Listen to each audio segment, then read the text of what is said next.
আজকের এই নিউজ শুনে যারা বাংলাদেশ আওয়ামী লীগের ফ্যান ফলোয়ার আছেন অথবা অনুসারী আছেন, আপনাদের মন অনেক খারাপ হয়ে যাবে, একদম হতাশ হয়ে যাওয়া।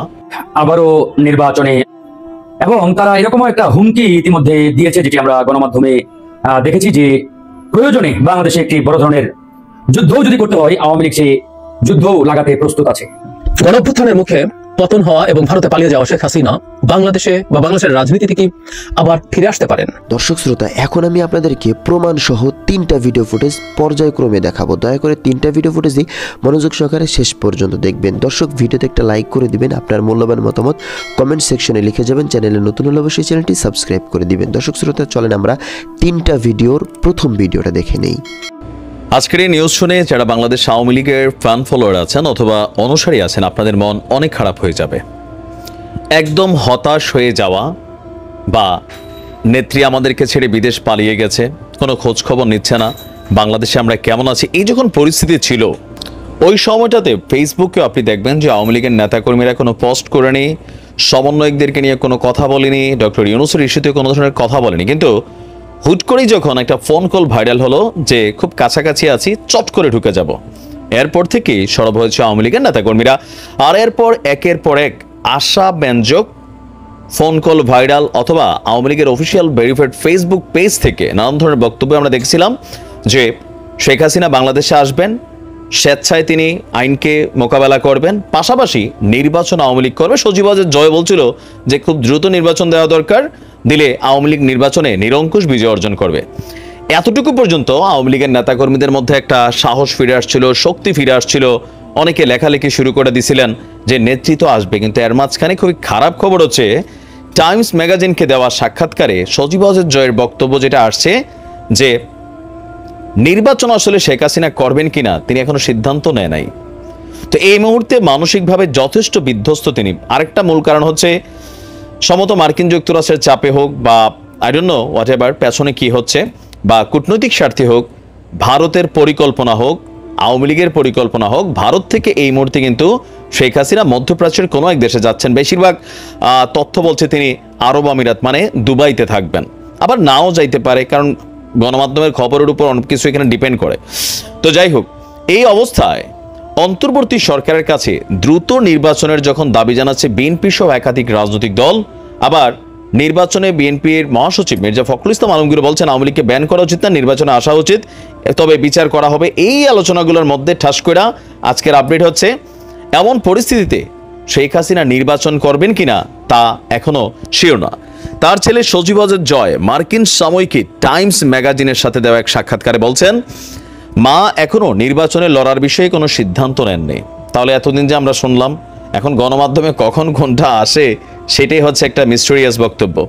তো সজীব-ওয়াজেদ জয়ের বক্তব্য যে শেখ হাসিনা এই মুহূর্তে বাংলাদেশের বর্তমান পরিস্থিতি দেখে তিনি মানসিকভাবে ভেঙে পড়েছেন, যথেষ্ট বিচলিত এবং কি হতাশ যে এই কোন জাতির জন্য আমি এতদিন এত কিছু করলাম, ভালো মন্দ সব কিছু মিলে যাই, সব যে খারাপ করছে তাও না, ভালো কাজও তো করছে, তাই না? তবে খারাপ কাজগুলোর কারণে এই মুহূর্তে শেখ হাসিনার ভালো কাজগুলো নিয়ে কথা বলার মতন সাহসও অনেকে প্রকাশ করে না।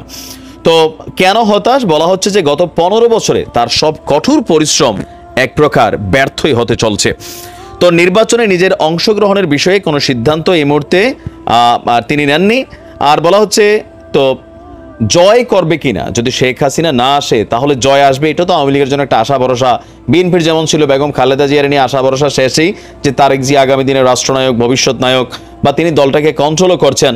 তো সেই ক্ষেত্রে জয় কোন ভূমিকা পালন করবে? এখানেও খারাপ সংবাদ হচ্ছে, জয় বলছে আমার কখনোই রাজনীতিতে আসার ইচ্ছা কিংবা রাজনৈতিক উচ্চাকাঙ্ক্ষা ছিল না, কিন্তু বর্তমান পরিস্থিতিতে কে জানে, তবে আমি এখনো আমার নিজের বিষয়ে কোনো রকম সিদ্ধান্ত নেইনি।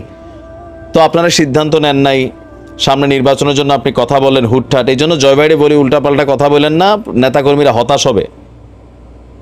একটা কথার ধারাবাহিকতা থাকতে হবে। তাড়াতাড়ি নির্বাচন দেন, আমরা নির্বাচনে যাব, নিরঙ্কুশ বিজয় অর্জন করবো, পোলাপানের মধ্যে একটা পুনপুন্না ভাব আসছে। এর মাঝখানে আবার যখন আজকে টোটালি ডিফারেন্ট অ্যাঙ্গেলের মুদ্রার ওই পিঠের আর একটা বক্তব্য, আপনার মায়ের বক্তব্যটা আপনি ডেলিভার করছেন, আপনার অবস্থানটাও পরিষ্কার করছেন। তো বাংলাদেশের রাজনৈতিক দলগুলোর যে অবস্থান, জামাত ইসলাম ছাড়া জাতীয় পার্টি বলেন, বিএনপি বলেন, আওয়ামী লীগ বলেন, এগুলো দলীয় প্রধানের বা পরিবার ভিত্তিক একটা রাজনীতি। তো মেইন যখন আপনার কি মনে হয় না যে বেগম খালেদা জিয়া, তারেক জিয়া, তারা দুজন যদি না থাকে, বা জুবাইদা রহমান, তো এই বিএনপির অস্তিত্ব নিয়েও সংকট পড়বে। আওয়ামী লীগের বেলায় সেম, শেখ হাসিনা ছাড়া, সজীবদের জয় ছাড়া বা পুতুল ছাড়া, শেখ রেহানা ছাড়া, ববি ছাড়া, মানে এই গোষ্ঠীটার মেইন কয়েকজন ক্যারেক্টার ছাড়া বাকিদের দিয়ে কি আওয়ামী লীগের রাজনীতি চলবে? চলবে না, দল ভেঙে যাবে। এগুলা রাইতে রাইতে নাই হইয়া 10টা আওয়ামী লীগ হয়ে যাবে। তো এখন এটা কি আসলে আওয়ামী লীগের কোনো পরিকল্পনার অংশবিশেষ কিনা, যে নজরটা অন্যদিকে ফিরানোর জন্য, অথবা ইন্টারন্যাশনাল পরিকল্পনা কিনা, অথবা লবিস যাদের নিয়োগ করা হয়েছে তারাই বুদ্ধি দিছে কিনা যে একটা চমক আসবে সামহাও? এখন আসলে কোনটা যে আমরা সিরিয়াসলি নেব আর কোনটা নেব না, এ নিয়ে কিন্তু কনফিউশন ছড়িয়ে হয়ে গেছে মাইরি। তো যাই হোক, হয়তো আবার 2 দিন পরে নতুন নিউজ আসতে পারে। আমি যেটা আসে সেটাই বলি। ভালো থাকুন, আসসালামু আলাইকুম।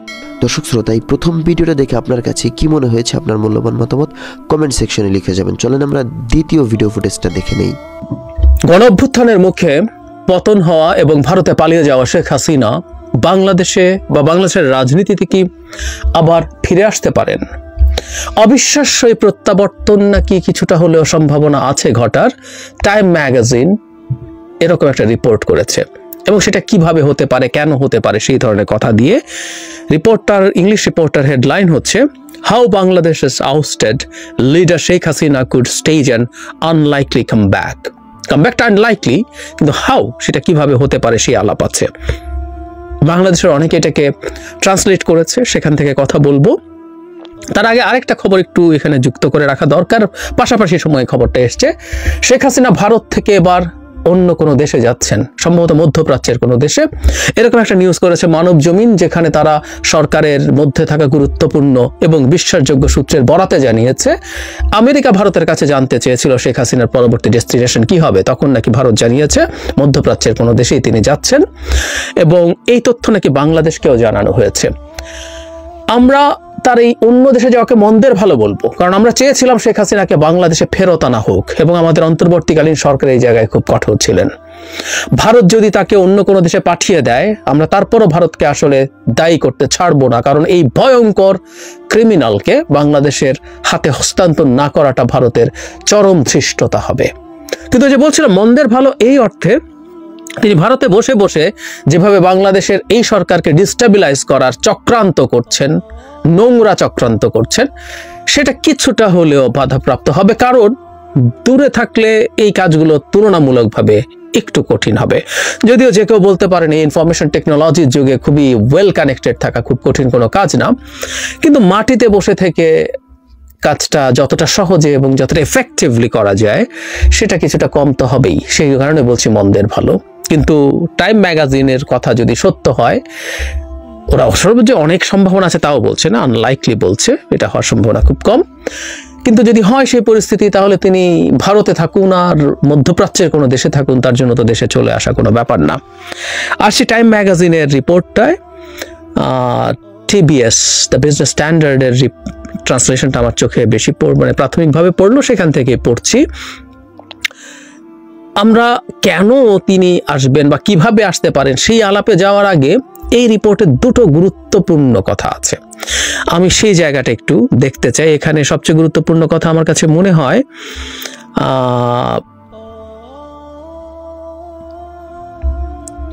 মানে বর্তমান সরকারের বিরুদ্ধে যেসব অভিযোগ করা হচ্ছে সেই অভিযোগগুলোকে কিভাবে দেখা হচ্ছে।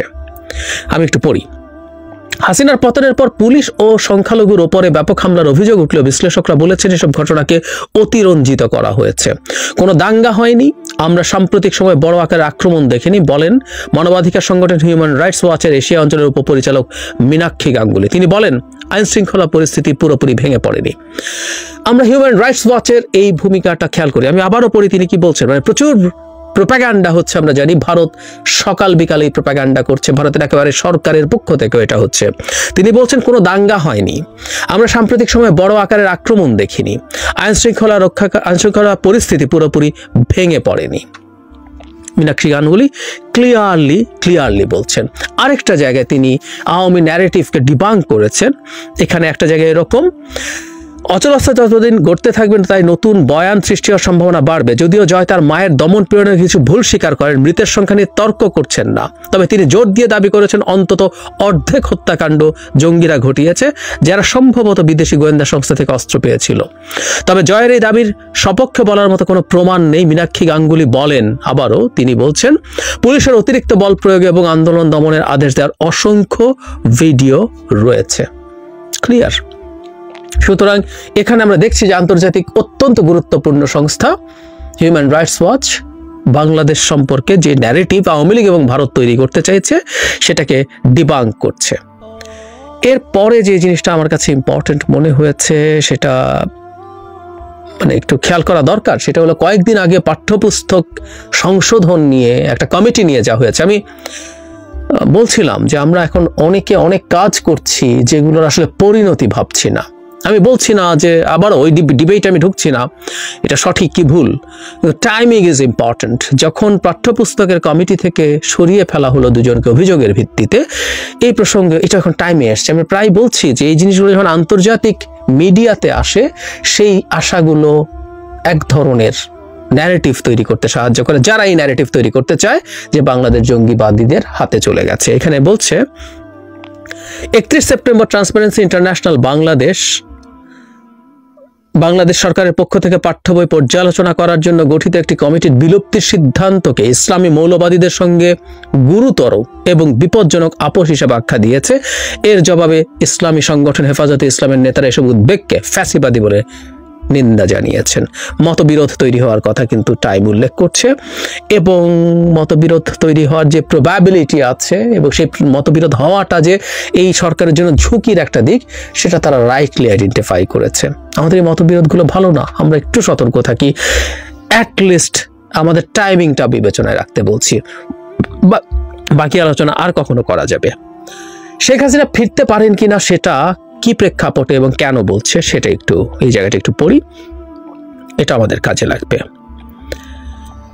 অন্তর্বর্তী সরকারে কোনো রাজনৈতিক দলের উপস্থিতি না থাকার দরুন নতুন নির্বাচনের দাবি আরো জোরালো হবে। এই সরকারের বৈধতা আছে, জনসমর্থন আছে, কিন্তু জনপ্রতিনিধিত্ব নেই, বলেছেন নরওয়ের অসলো বিশ্ববিদ্যালয়ের বাংলাদেশি গবেষক মুবাশশার হাসান। বাংলাদেশ প্রসঙ্গে মুবাশশার অনেক কথা বলছেন, খুবই গুরুত্বপূর্ণ ভূমিকা পালন করছেন। আমরা জানি প্রচুর বিদেশি টকশোতে আমাদের যে ন্যারেটিভ সেটা অত্যন্ত ব্রিলিয়ান্টলি পুট করছেন।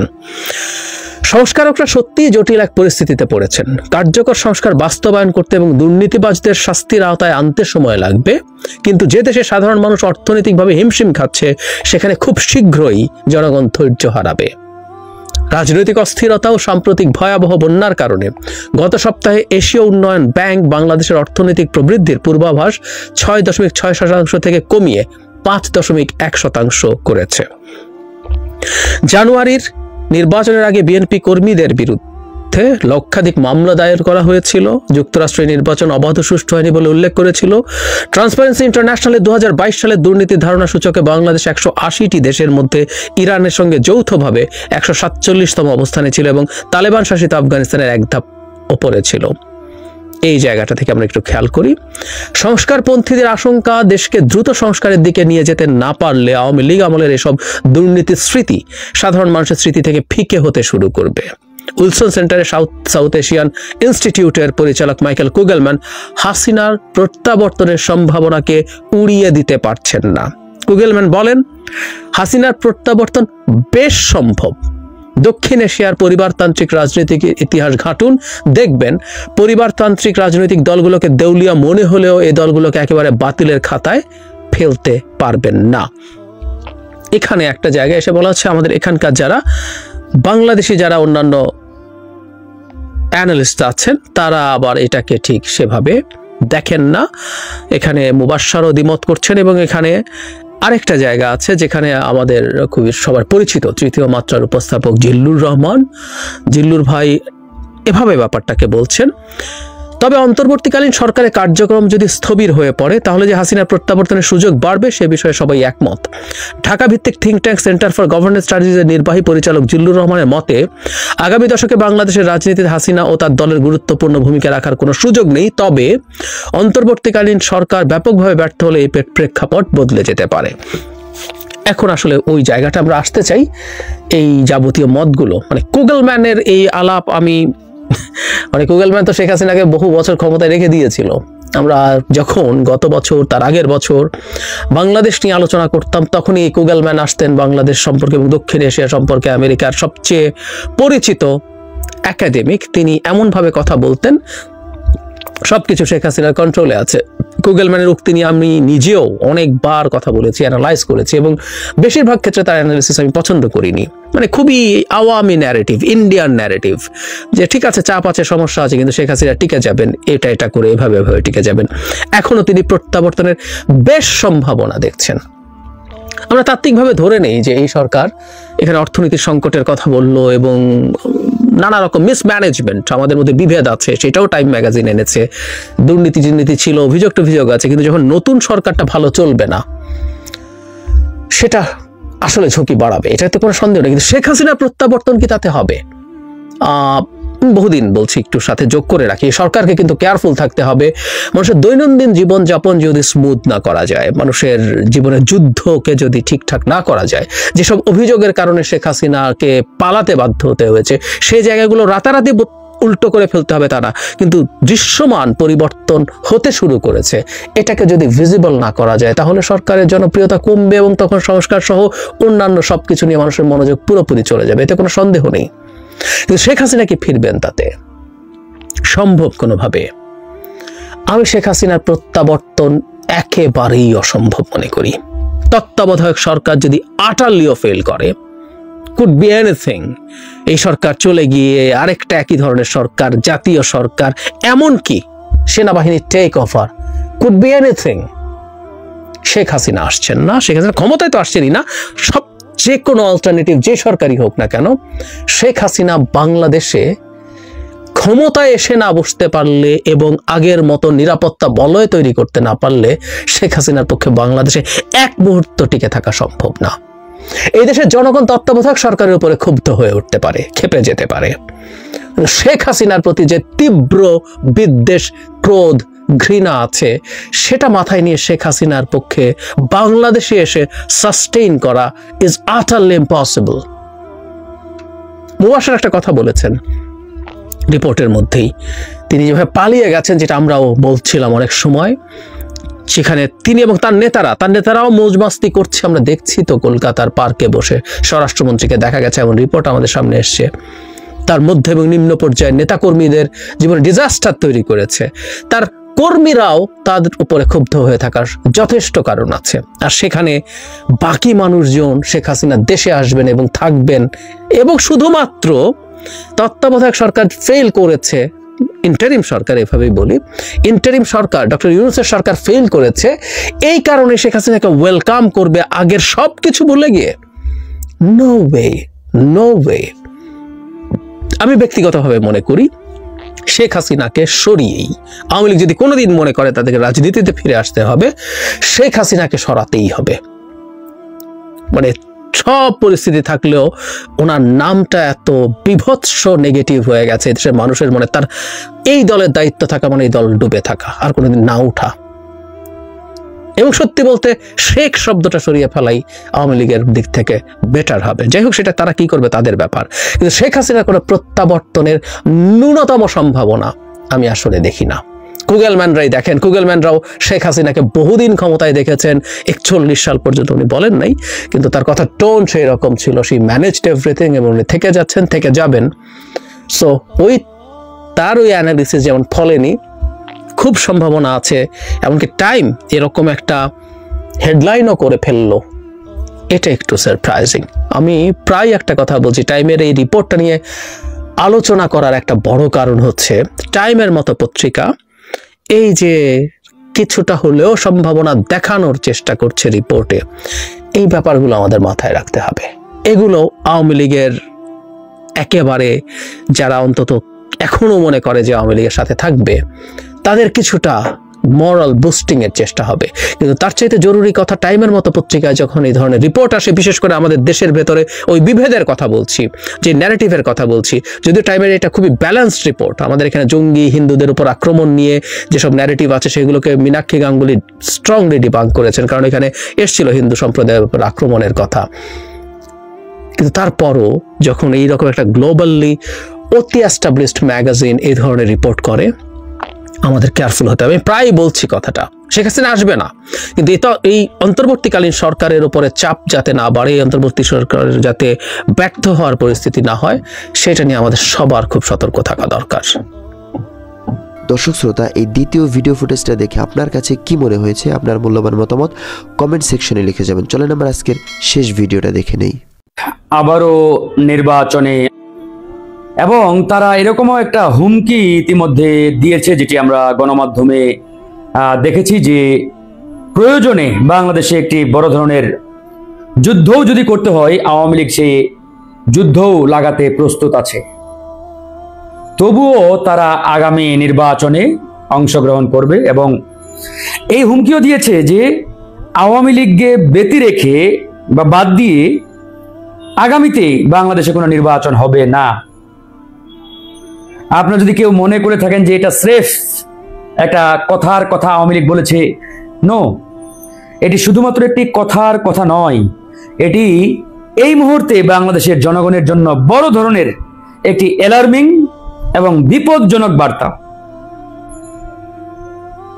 এই কথাগুলো কেন বলছি জানেন? কারণ এই যে যাদের আওয়ামী লীগের জন্য প্রেম উথলে উথলে পড়তেছে, আওয়ামী লীগকে ছাড়া যাদের মন একবারেই বসে না, রাতে ঘুম হয় না, যেন আওয়ামী লীগ আপনার মামা বাড়ির মামাতো ভাই, তাদের ছাড়া আপনাদের একবারই মন বসে না, মানে আওয়ামী লীগকে ছাড়া কেন যেন আপনাদের ঘুম পর্যন্ত হয় না, তাদের জন্যই বলছি যেটা বাংলাদেশের জন্য এক বড় ধরনের অশনি সংকেত। এখন আসেন, এই যে আওয়ামী লীগ আগামী নির্বাচনে অংশগ্রহণ করবে, তার বেশ কিছু আলামত ইতিমধ্যে কিন্তু আমরা দেখতে পাচ্ছি। প্রথম আলামত, আওয়ামী লীগকে গুছানোর জন্য, সুসংগঠিত করার জন্য আওয়ামী লীগকে পুনর্গঠনের দায়িত্ব ইতিমধ্যে আওয়ামী লীগের 3 জন নেতাকে দেওয়া হয়েছে। এখন বলতে পারেন, ভাই এই দায়িত্বটা কে দিল? এই দায়িত্বটা তারাই দিয়েছে যারা হাসিনাকে বাংলাদেশ থেকে সুন্দর করে সামরিক হেলিকপ্টারে তুলে বিদেশে পাঠিয়েছেন, অর্থাৎ ইন্ডিয়ায় পাঠিয়েছেন। তারাই দায়িত্ব দিয়েছে, ভারতীয় পরিকল্পনায়। জাহাঙ্গীর কবির নানক, মাহবুবুল আলম হানিফ এবং বাহাউদ্দিন নাছিম, এই 3 জন ইতিমধ্যে আওয়ামী লীগের যে পুনর্গঠন, দল গুছানোর ফুল দায়িত্ব পেয়েছেন, এবং তারা দলকে তৃণমূল পর্যন্ত জোরে সোরে গুছাচ্ছেন।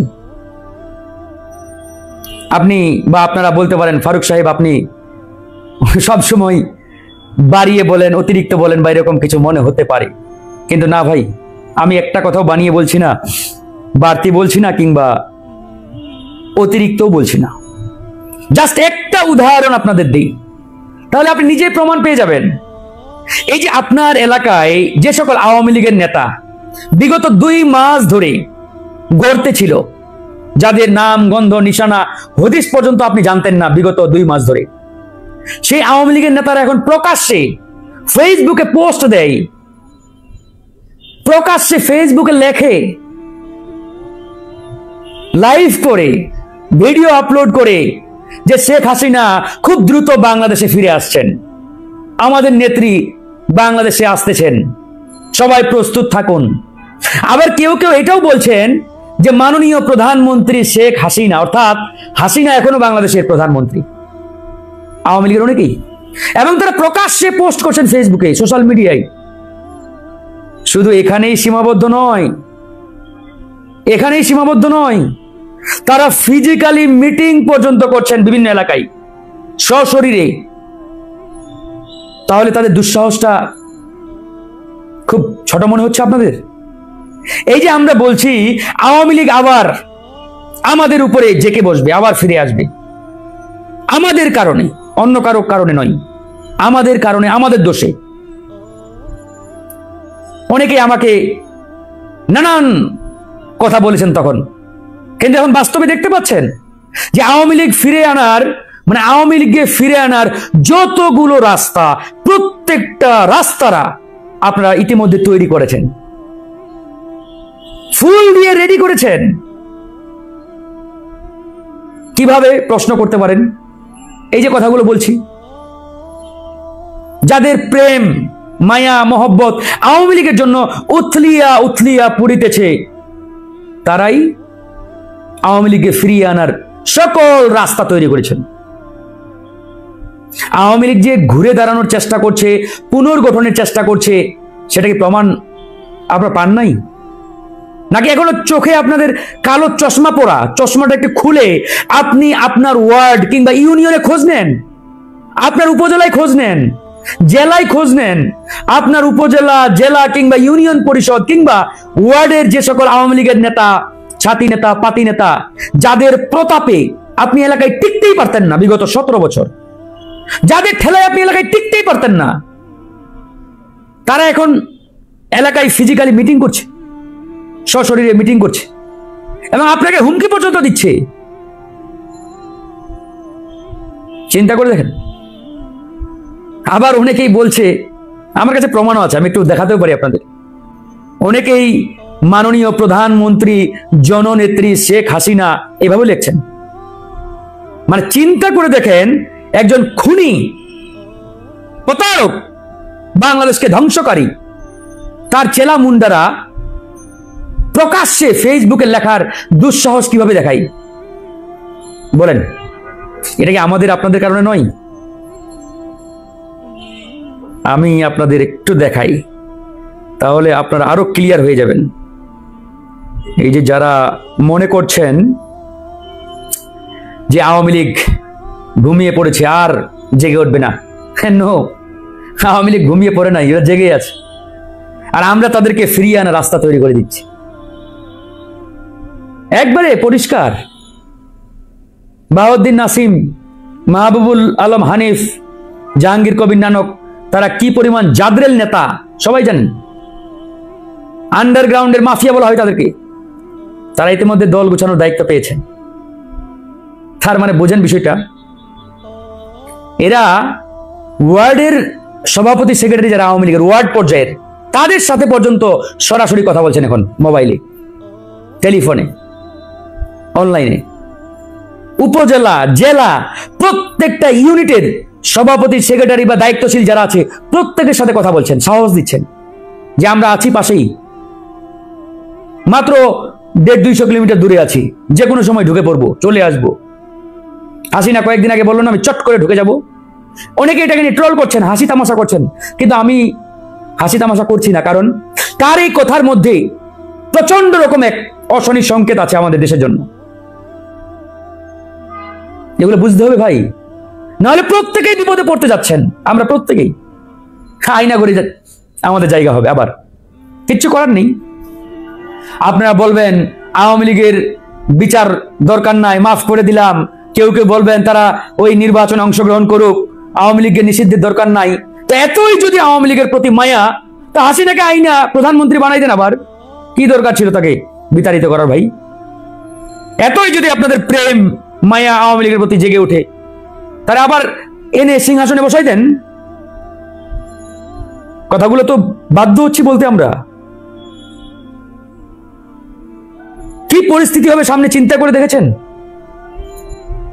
আওয়ামী লীগ যদি নির্বাচনে না, শুধু রাজনীতিতে ফিরে আসার সুযোগ পাই, এই দেশকে ধ্বংস করে দিবে, একবারে ধ্বংস।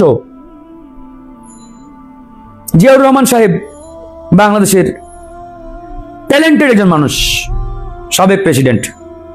আমার মনে হয় যতগুলো রাজনৈতিক ব্যক্তি বাংলাদেশে অতীতে ছিলেন, তার মধ্যে সবচাইতে কম বিতর্কিত এবং সবার পছন্দনীয় ব্যক্তি ছিলেন। আমি সবসময় একটা কথা বলি, মরহুম শহীদ প্রেসিডেন্ট জিয়াউর রহমানের জীবনে রাজনৈতিক যদি কোনো ভুল থেকে থাকে, তাহলে আমি বলবো সবচাইতে বড় ভুল তিনি একটাই করেছেন, রাজনৈতিক ভুল। হাসিনাকে বাংলাদেশে ফিরিয়ে এনেছেন, রাজনীতি করার সুযোগ করে দিয়েছিলেন, যার খেসারত আজকে বাংলাদেশের জনগণকে দিতে হচ্ছে। অসংখ্য মানুষকে জীবন দিতে হয়েছে, শহীদ হতে হয়েছে। তো এখন যদি আমরা আবার সেই একই লাইনে হাঁটি, একই পথে হাঁটি, তাহলে বুঝেন পরিস্থিতি কোন দিকে যাবে। এই জন্য আমরা বলেছি আওয়ামী লীগকে 10 বছর 5 বছর নয়, আজীবনের জন্য নিষিদ্ধ করতে হবে। কারণ আওয়ামী লীগ কোনো রাজনৈতিক দলের ক্যাটাগরিতে পড়ে না। আমরা এই মুহূর্তে আওয়ামী লীগকে কোনো রাজনৈতিক দল বলতে পারি না, এটা অন্যায়। শহীদদের সাথে প্রতারণা, শহীদদের রক্তের সাথে বেইমানি করা হচ্ছে। আপনি যখনই আওয়ামী লীগকে বলবেন এটা একটা রাজনৈতিক দল, সাথে সাথে আপনি ওই শহীদদের রক্তের সাথে বেইমানি করছেন, প্রতারণা করছেন। কারণ একটা রাজনৈতিক দলের যে ক্যারেক্টার, যে নেচার, যে বৈশিষ্ট্য থাকা দরকার, তার ছিটে ফোটাও আওয়ামী লীগের মধ্যে ছিল না, নেই। এটাকে স্রেফ আপনি বলতে পারেন একটা গণহত্যাকারী সংগঠন, একটা গণহত্যাকারী সংগঠন। এর বাইরে অন্য কোনো পরিচয় দেওয়ার সুযোগ নেই তাদের। জাস্ট গণহত্যাকারী ফ্যাসিস্ট সংগঠন। এখন এই যে গণহত্যাকারী ফ্যাসিস্ট সংগঠন আমরা বলছি, আপনি পৃথিবীর কোথাও দেখাতে পারবেন না যে কোনো গণহত্যাকারী ফ্যাসিস্ট সংগঠন রাজনীতি করার সুযোগ পেয়েছে বা অধিকার পেয়েছে, পায় নাই। কারণ এটা সুযোগ নেই, সাংঘর্ষিক। তাহলে আওয়ামী লীগ কিভাবে বাংলাদেশে রাজনীতি করার অধিকার পাই? আপনারাই বলেন, আপনারাই বলেন আওয়ামী লীগ কিভাবে রাজনীতি করার সুযোগ পাই? এই জন্য আমরা বলেছি আওয়ামী লীগকে আজীবনের জন্য নিষিদ্ধ করতে হবে। এই নামটা বাংলাদেশে আর কোনোভাবেই রাজনীতির মাঠে থাকতে পারে না। এখন অনেকেই প্রশ্ন করেন যে ভাই, আওয়ামী লীগের সবাই তো খারাপ না, দু একটা মানুষ তো ভালো আছে, তারা তো রাজনীতি করতে চাই। আমি তাদের জন্য ওয়েলকাম, স্বাগত জানাই তাদের। হ্যাঁ, যারা রাজনীতি করতে চাই, যারা গণহত্যার সাথে জড়িত নয়, তাদের জন্য তো রাস্তা খোলা আছে। কিন্তু এখানে যে প্রবলেমটি, যে ভাই আপনি রাজনীতি করতে চান, ভালো কথা, কিন্তু আপনাকে আওয়ামী লীগে কেন করতে হবে? নতুন রাজনৈতিক দল করেন বা অন্য অনেক রাজনৈতিক দল আছে, তাদের সাথে যুক্ত হন। আপনার দাবি যদি হয়ে থাকে আপনি রাজনীতি করতে চান, দেশের জন্য কাজ করতে চান, এরকম অনেক রাজনৈতিক দল আছে যাদের সাথে আপনার মিলে তাদের সাথে কাজ করেন, রাজনীতি করেন, দেশের জন্য কাজ করেন, অসুবিধা কোথায়? কিন্তু আপনি যখনই বলবেন যে আমি রাজনীতি করতে চাই, আমার রাজনীতি করার অধিকার আছে, কিন্তু আমি আওয়ামী লীগ করতে চাই, তখনই বুঝতে হবে আপনি বড় ধরনের একটা মাফিয়া, মুনাফিক। এখানে মূল গলদ লুকিয়ে আছে। রাজনীতি করতে চাই, ওয়েলকাম। আওয়ামী লীগের যারা গণহত্যার সাথে জড়িত না, গুম খুনের সাথে জড়িত না, তাদেরকে আপনারা স্বাগত জানান, ওয়েলকাম জানান। প্রয়োজনে তারা নতুন দল করুক, কিন্তু আওয়ামী লীগ নয়। এই খেলা বাংলাদেশে আর খেলতে দেওয়া যাবে না, যে আপনি আওয়ামী লীগকে পুনর্জীবন দান করবেন, তাদেরকে পুনর্জন্ম দিবেন বাংলাদেশের রাজনীতিতে, এই সুযোগ দেওয়া যাবে না। কারণ আওয়ামী লীগ এখন একটা অভিশপ্ত ফ্যাসিস্ট সংগঠন, গণহত্যাকারী সংগঠন, কালসাপ। যে কালসাপকে জনগণ মেরে কবর দিয়ে ফেলেছে, ওটাকে আবার যদি কবর থেকে বের করেন, তাহলে ওর বিষ কিন্তু আবার জনগণকে আক্রান্ত করবে, আবার আক্রান্ত করবে, লিখে রাখেন। এই জন্য আমরা বলেছি দয়া করে এই ফাঁদে কেউ পা দেবেন না, এই ফাঁদে কেউ পা দিবেন না। সন্দেহ অনেক আছে, অনেক থাকবে। তো যাই হোক, এখন আমাদের যারা রাজনীতির মাঠে আমরা আছি, আমাদের মধ্যে এই বিষয়গুলো নিয়ে বিভাজন তৈরি করা যাবে না। সব সময় এক এবং ঐক্যবদ্ধ থাকতে হবে আগামী নির্বাচনের আগ পর্যন্ত। আপনারা যা শুরু করেছেন, মানে আওয়ামী লীগকে ফিরিয়ে আনার সব রাস্তা আপনারা নিজেরাই খুলতেছেন। বিপদ শুধু একজনের না, সবার হবে, সবাই আমরা মরবো, সবার রাস্তা কিন্তু আবার আয়না করে হবে। বারবার বলছি এই কথাগুলো, যদি আমরা না শুধরাই তাহলে কিন্তু আমাদের পরিণতি সামনে ভয়াবহ। এই জিনিসটি আমাদের খেয়াল রাখতে হবে। তো যাই হোক বন্ধুগণ, অনেক কথাই বলেছি। ভালো থাকবেন, সুস্থ থাকবেন। সরকার প্রধান ডক্টর মোহাম্মদ ইউনূসের সাথে আমাদের মিটিং আছে সন্ধ্যা 6টায় রাষ্ট্রীয় অতিথি ভবন যমুনাতে। আমরা মিটিংয়ের পরবর্তী সময়ে আপডেট জানাবো কি বিষয়ে আলোচনা হয়েছে। আমরা লিখিত 8 দফা প্রস্তাবনা নিয়ে যাচ্ছি, সেগুলো নিয়ে ওনার সাথে বিস্তারিত আলোচনা হবে। ভালো থাকবেন, আসসালামু আলাইকুম। তো প্রিয় দর্শক, আজকের ভিডিও পর্যন্তই ছিল। দেখা হচ্ছে পরবর্তী কোনো আপডেট ভিডিওতে। সে পর্যন্ত সুস্থ থাকবেন, ভালো থাকবেন, আমার জন্য দোয়া করবেন। আসসালামু আলাইকুম রহমতুল্লাহি তাআলা ওয়া বারাকাতুহু।